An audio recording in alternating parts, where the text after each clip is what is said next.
When I lift this cloth, I will be holding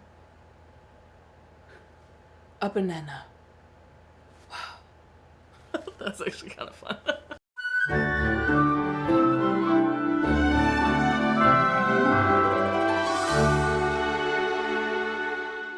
Welcome back to Every Disney Movie Ever. My name is Jess and I'm watching Every Disney Movie Ever. Today I'm going to be talking about Oz the Great and Powerful. Oz the Great and Powerful is a 2013 theatrical release about Oz the conman magician having to convince all of Oz that he is in fact the great and powerful wizard.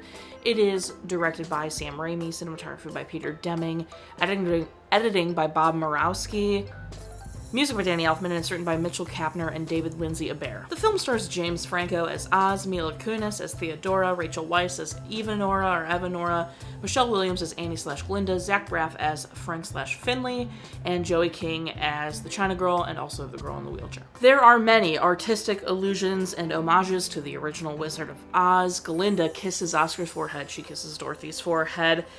Tons of references and suggestions. Walt Disney had wanted to do The Wizard of Oz, but the rights had already been sold to MGM, and then when they became available again in 1954, Disney acquired them. They'd wanted to do a live-action The Rainbow Road to Oz, which never came to be. Then obviously Disney released Return to Oz in 1985, which we've already watched. Go ahead and watch my review for that. Then the rights reverted back to public domain. Then Disney did The Muppets Wizard of Oz in 2005, which is a trip and a half. Go watch the review for that one. Mitchell Kapner was inspired after the release of Wicked and wanted to explore the wizard's backstory, and he met with Joe Roth, and Joe Roth had turned down every idea Mitchell Kapner had, and finally was like, do you have anything else? And Mitchell Kapner kind of started explaining the Oz books and diving into those, and Joe Roth was captivated by the origin of Oz, the wizard. So that kind of progressed forward. David Lindsay-Abarie was brought on to do rewrites, and then Roth announced that Robert Downey Jr. was going to play Oz. But Downey declined, and then Johnny Depp was offered. Johnny Depp was very interested, but he was already committed to the Lone Ranger.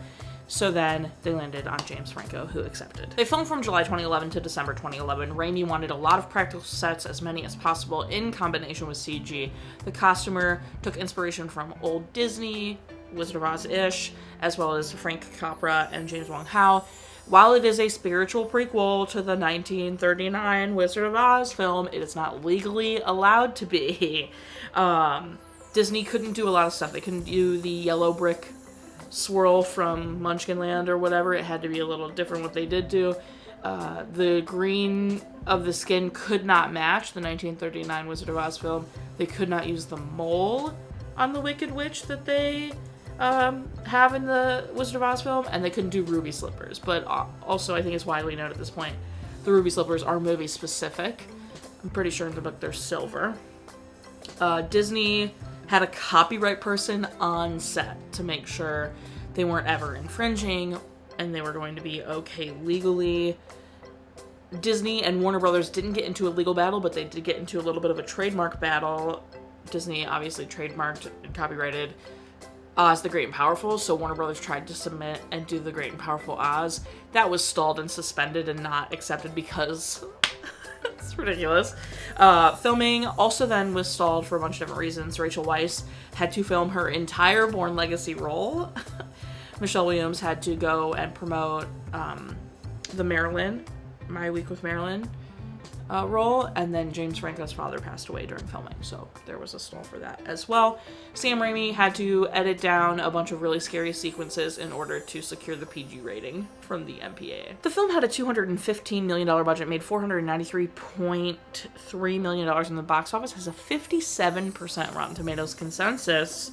It suffers from tonal inconsistency and a deflated sense of wonder, but Oz the Great and Powerful still packs enough visual dazzle and clever wit to be entertaining in its own right. In 2013, there was a sequel idea floated. Mila and the other actors were enthusiastic and would be willing to return. Mitchell Kapner said it would have nothing to do with Dorothy, so I'm guessing it would have taken place between this movie and The Wizard of Oz.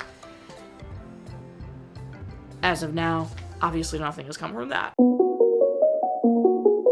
Sam Raimi is one of those guys that has such a distinct style.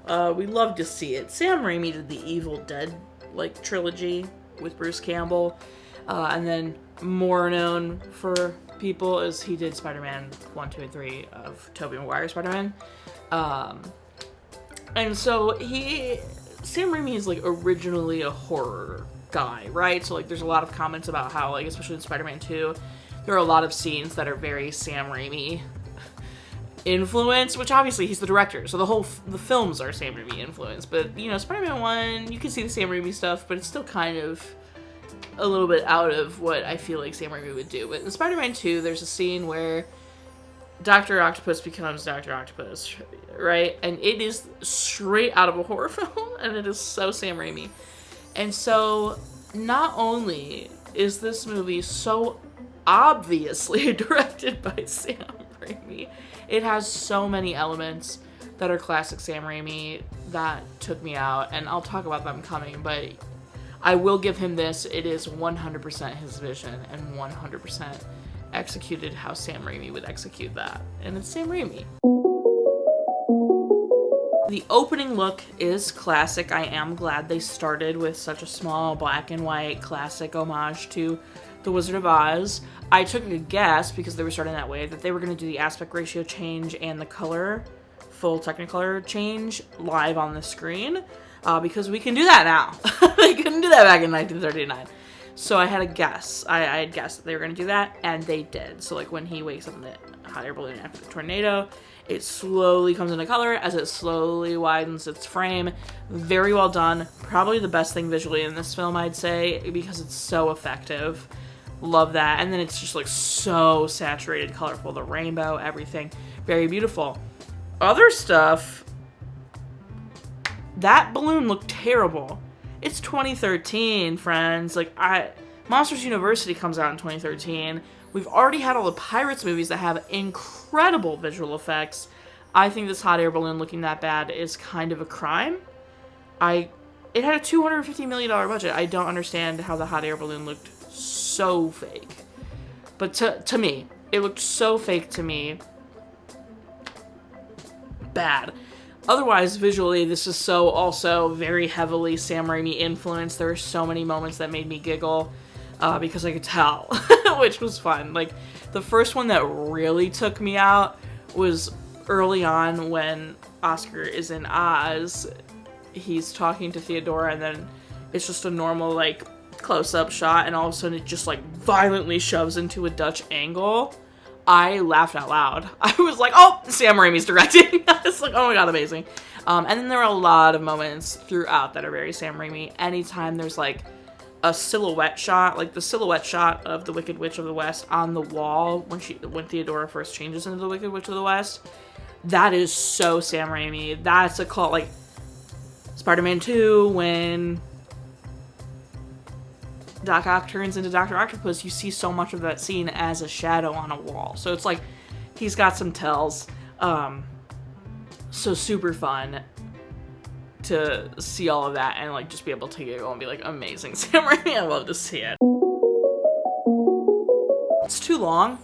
I don't really have anything else to say about it. It is just too long. When they were in Glinda's home inside the bubble and Theodora showing up as the Wicked Witch of the West for the first time, blew through the wall and was like flying around talking smack, I was bored. I was like, oh, I've just suddenly gotten bored. I don't care anymore.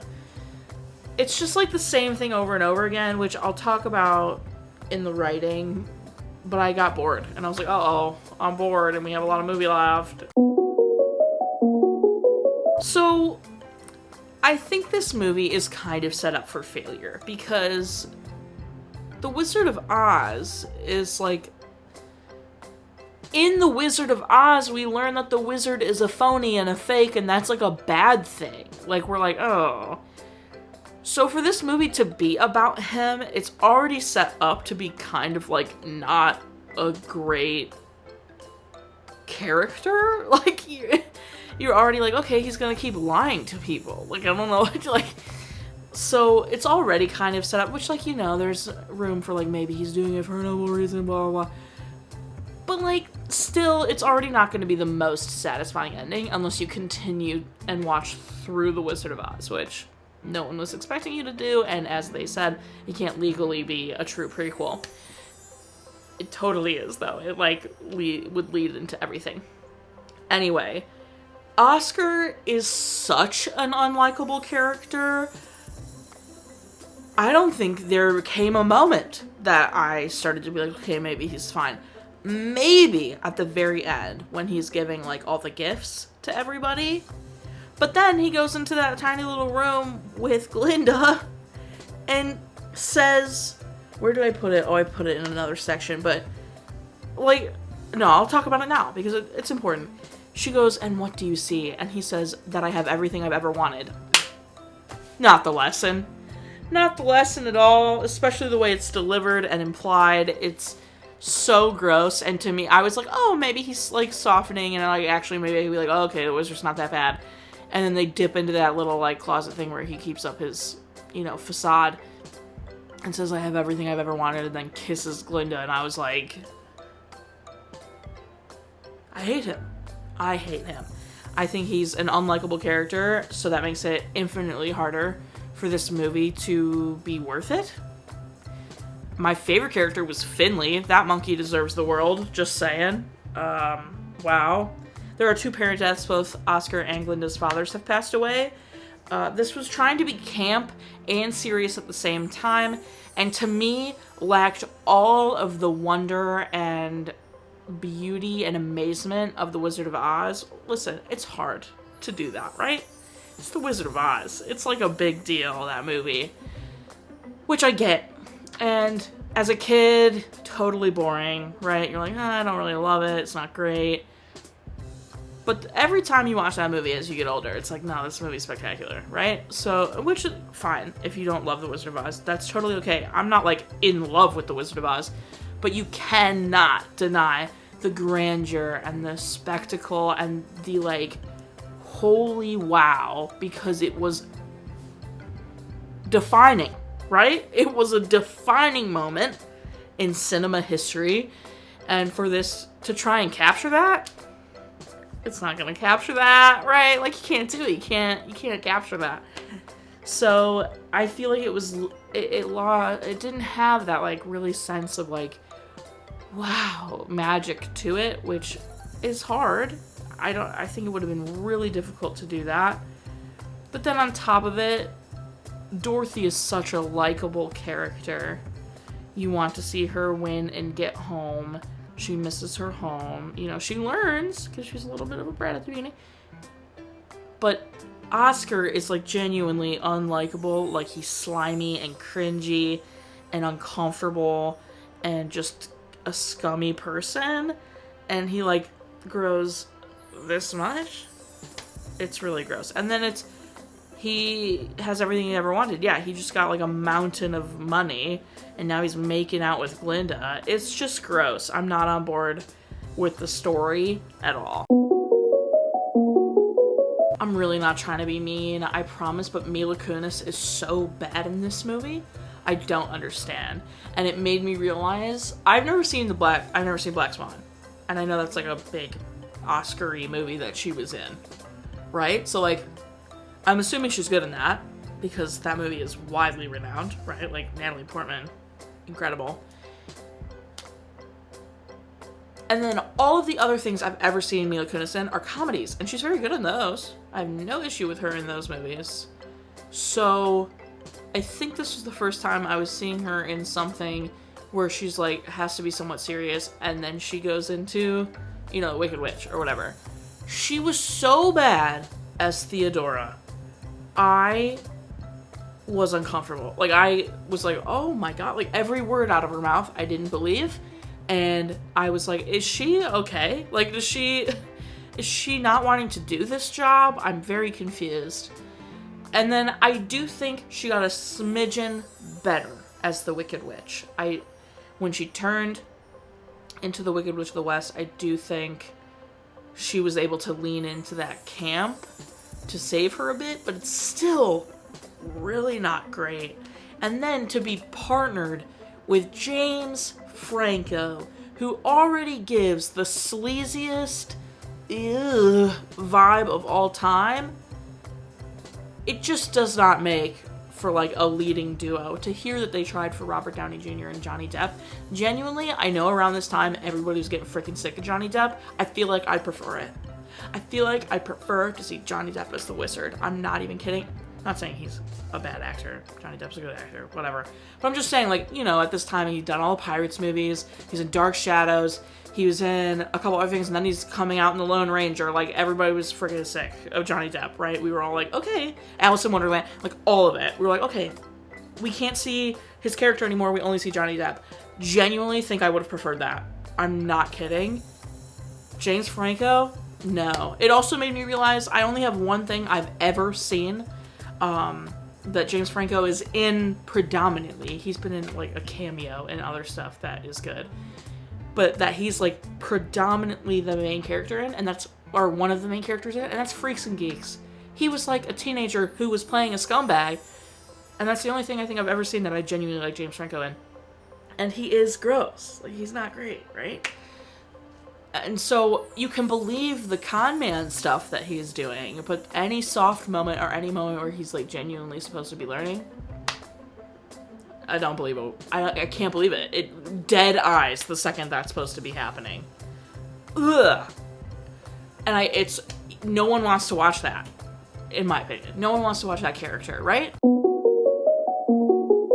My favorite moment is probably the, like, fog big climax Oz scene. That was really well done, really well structured, super fun to, like, see the Wicked Witches get their comeuppance, right? Love that.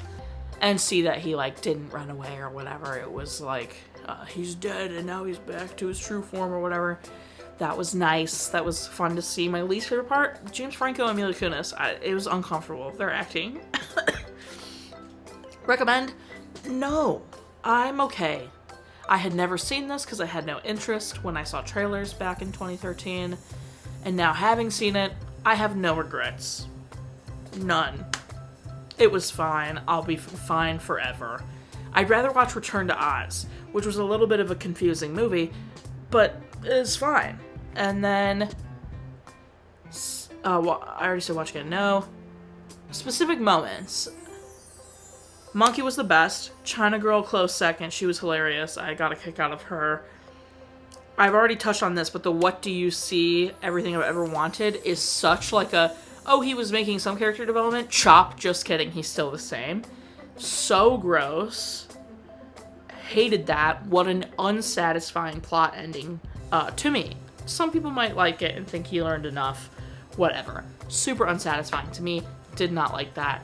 Not cool. And then only other thing is the old school like sound effects were super fun to see them doing, like the aluminum and like all that kind of stuff. Loved it. That's everything for Oz the Great and Powerful. My final rating is 5 hot air balloons. It's gotta be, right? Out of 10. Our total movie count is... Our parent death toll is... Credit count is still the same. If you want to keep up with what movie I'm watching when, follow me on all socials to find out what movie I'm watching when. I put out videos every Monday and Friday and sometimes Wednesday. Join Patreon. Got a tier starting at just $1. You get every video a week early, a coupon code for merch, and exclusive merch access. Tiers above that, you get daily trivia, monthly postcards, bonus content, better coupons for merch. You could get personal vlogs. You could get signed merch, free merch, etc. So go ahead and check it out. Buy merch. Merch is great. Merch is grand. Go check it out. Until next time, comment, like, subscribe, but I'm not in charge of your life. You are, should you, and don't be, I guess, the Wicked Witches about it. One short day in the Emerald City.